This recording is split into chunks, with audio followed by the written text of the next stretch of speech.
Hi అండి. నేను మీ శిల్పారాజ్. ఈరోజైతే బఠానీతో చాట్ చేద్దామని ఉడకబెట్టడానికి నేను నానబెట్టి పెట్టుకున్నాను నైటే. తర్వాత అన్ నా దగ్గర వైట్ కొన్ని ఉన్నాయని నేను గ్రీన్ కూడా మిక్స్ చేసుకున్నాను దాంట్లో. మీరైతే వైట్ ఒకటే తీసుకోండి, గ్రీన్ మాత్రం తీసుకోకుండా, ఉడకవు తొందరగా. తర్వాత కుక్కర్లో వేసి 6 విజిల్స్కి అయితే తీయాలి. 6, 7 పెట్టినా కూడా పర్లేదు, ఎందుకంటే గ్రీన్ ఉన్నాయి కదా తొందరగా ఉడకవు. వైట్ పెట్టినా కూడా 6 విజిల్స్ అయితే సరిపోతుంది.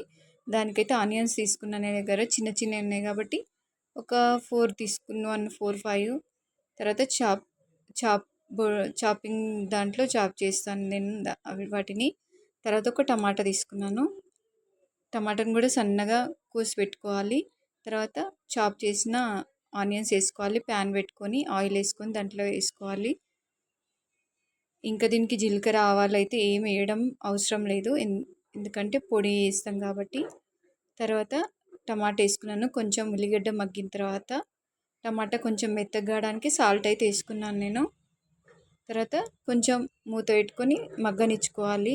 టమాటా మెత్తగా కావాలి కదా మరి. నా వీడియోస్ కనుక నచ్చినట్లయితే లైక్ చేసి సబ్స్క్రైబ్ అయితే చేసుకోండి.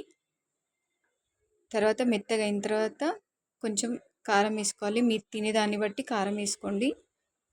తర్వాత కొంచెం పసుపు, తర్వాత కొంచెం జీలకర్ర పొడి వేసుకోవాలి. తర్వాత చాట్ మసాలా వేసుకోవాలి. అప్పుడు ఉడకబెట్టుకుని వాటర్తో సహా వేసేసుకోవాలి. దాంట్లో వాటర్ కొంచెం తక్కువ ఉన్నాయంటే మీరు కొంచెం వాటర్ వేసుకొని ఉడకబెట్టుకోవాలి, ఎందుకంటే బఠానీ లోపలికి ఫ్లేవర్స్ అన్నీ వెళ్ళాలి కదా.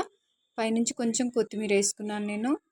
తర్వాత ఇప్పుడు ఉడకబెట్టుకోవాలి మంచిగా, వాటర్ అంతా దగ్గరకు వచ్చేంత వరకు ఉడకబెట్టుకోవాలి. తర్వాత ఇట్లా మొత్తం దగ్గరకు వచ్చేస్తుంది. తర్వాత ఆనియన్స్ వేసుకున్నామంటే అంతే, రెడీ అయిపోతుంది.